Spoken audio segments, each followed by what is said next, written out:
افسانچہ کیا ہے؟ غزل میں جو حقیقت کی ضرورت ہے وہی افسانچے میں بھی ضروری ہے۔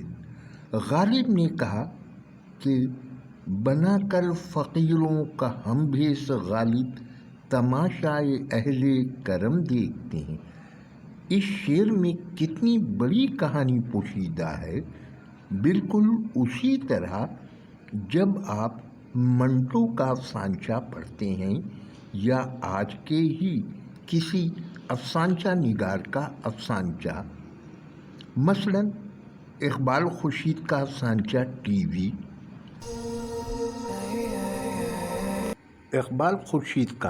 افسانچہ ٹی وی، پاپا آج میں نے اسکول میں کرپشن کی، میں ٹی وی دیکھ رہا تھا کہ کبیر کے الفاظ نے مجھے چونکا دیا۔ کیسی کرپشن بیٹا؟ میں نے ایک لڑکے کی پینسل توڑ دی تھی، کبیر مزے سے چاکلیٹ کھا رہا تھا۔ مانیٹر بولا تم کرپٹ ہو، میں تمہیں معطل کر دوں گا۔ معطل؟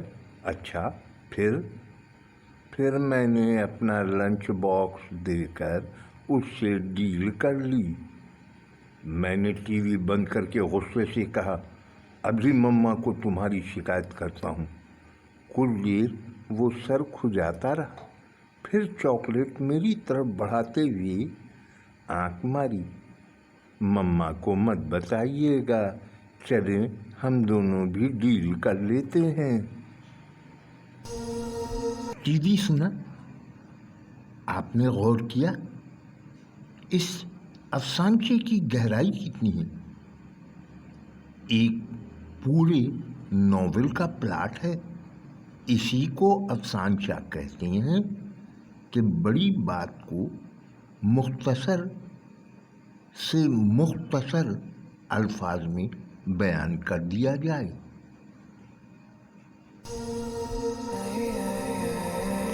خالد شیخ طاہری کا افسانچہ سنتے ہیں۔ عنوان ہے رمضان کی تیاری۔ پورا رمضان سکون سے گزر جائے گا، اگر لاک ڈاؤن بھی لگ گیا تو کوئی پریشانی نہیں ہوئی۔ سیٹھ صاحب نے گودام پر نظر ڈال کر اطمینان کی سانس لی۔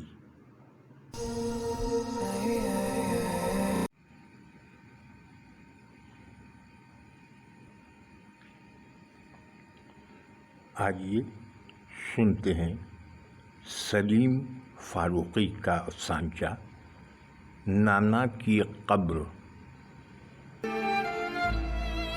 اپنے ٹینکر کا نلکا ٹھیک کرواؤ۔ نانا نے ٹینکر والے کو بھی نہیں بخشا۔ محلے بھر میں ڈانٹ ڈپٹ کے علاوہ مسجد میں دوران وضو بھی لوگوں کو ٹوک دیا کرتے تھے۔ ان کو ہر وقت یہی فکر رہتی کہ پانی ضائع نہ ہو۔ چائے والا تو ان کو دیکھ کر برتن دھونا ہی روک دیتا تھا۔ کل اتفاق سے قبرستان میں ان کی قبر پر جانا ہوا۔ سڑی گرمی میں تمام قبریں سوکھی پڑی تھیں، لیکن نانا کی قبر نم تھی۔ گورکن نے بتایا کہ کبھی کسی کو اس قبر پر پانی ڈالتے نہیں دیکھا، مگر یہ ہمیشہ نم رہتی ہے۔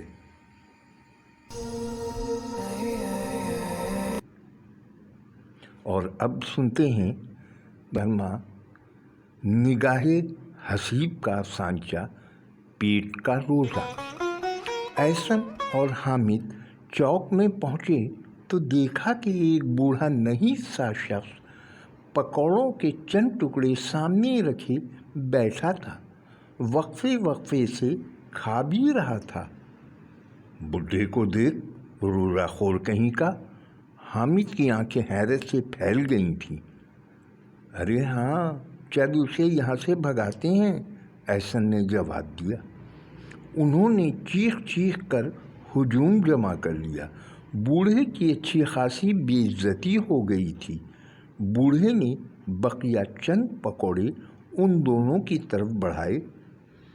یہ تم کھا لینا، صرف پیٹ کا روزہ رکھنے سے کیا فائدہ؟ عارف مجید عارف کا افسانچہ سماعت فرمائیں۔ عنوان ہے بندوبست۔ ماہ رمضان کے پہلے دن ہی ثناء اللہ صاحب کاؤنٹر پر مطمئن بیٹھے تھے۔ انہوں نے ملازمین کی عیدی اور غریبوں کے لیے افطاری کا مناسب بندوبست جو کر لیا تھا۔ رمضان المبارک میں ویسے ہی بیسن، کالے چنے، سفید چھولے، املی اور خوردنی تیل وغیرہ کی فروخت بہت بڑھ جاتی ہے۔ 2 روز قبل ہی انہوں نے دکان کے تمام الیکٹریکل ترازو کی سیٹنگ 10% کم کر دی تھی۔ اب 10% کم وزن تلنے سے تو منافع بڑھنا ہی تھا اور ان کی جیب پر عیدی اور افطاری کا بوجھ بھی نہ پڑتا۔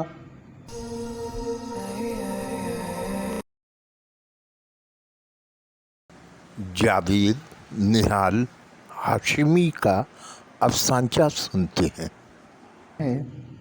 نفل روزہ، شب برات اور نیاز فاتحہ جیسے معاملات میں عابد صاحب سے مسلکی اختلافات تھے، لہذا چاند رات کو میں نے موقع دیکھ کر طنزاً پوچھا، پورے رمضان میں اس سامنے والی بھکارن کو ہر روز کسی نہ کسی گھر سے افطاری پہنچ رہی تھی، اکثر 1 سے زیادہ گھرانوں سے بھی افطاری پہنچ جاتی، مگر میں نے نوٹ کیا کہ آپ کے یہاں سے کبھی افطاری نہیں پہنچی۔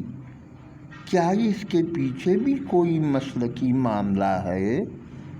بالکل درست اندازہ کیا آپ نے، انہوں نے مسکراتے ہوئے کہا۔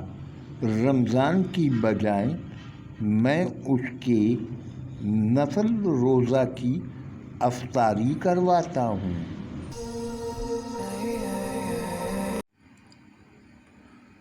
آئیے سنتے ہیں ہندوستان کے مشہور افسانچہ نگار M.A. حق کا افسانچہ احساس برتری۔ رمضان کا چوتھا روزہ تھا۔ دن کے 11:30 بج رہے تھے۔ شدت کی گرمی پڑ رہی تھی۔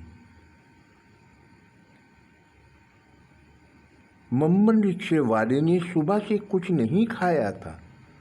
اسے لگاتار سواریاں مل رہی تھیں۔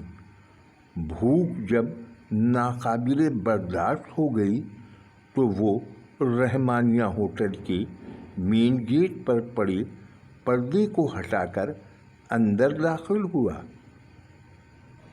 روشنی سے اندھیرے میں آنے کے بعد جب اس کی آنکھیں مانوس ہو گئیں تو وہاں کا منظر دیکھ کر وہ چونک اٹھا۔ مستنڈے مولوی قادر حسین بڑی بے شرمی سے چکن بریانی پہ ہاتھ صاف کر رہے تھے۔ سامنے ٹیبل پر چندے کی رسیدیں بھی پڑی تھیں۔ اس سے پہلے کہ ایک سیٹ پر بیٹھ کر کھانے کا آرڈر دیتا، نہ جانے کیوں وہ تیزی سے مڑا اور ہوٹل سے باہر نکل گیا۔ اب اس کے ہونٹوں پر اس کا ارادہ ابل رہا تھا، یا اللہ میں آج کے روزے کی نیت کرتا ہوں۔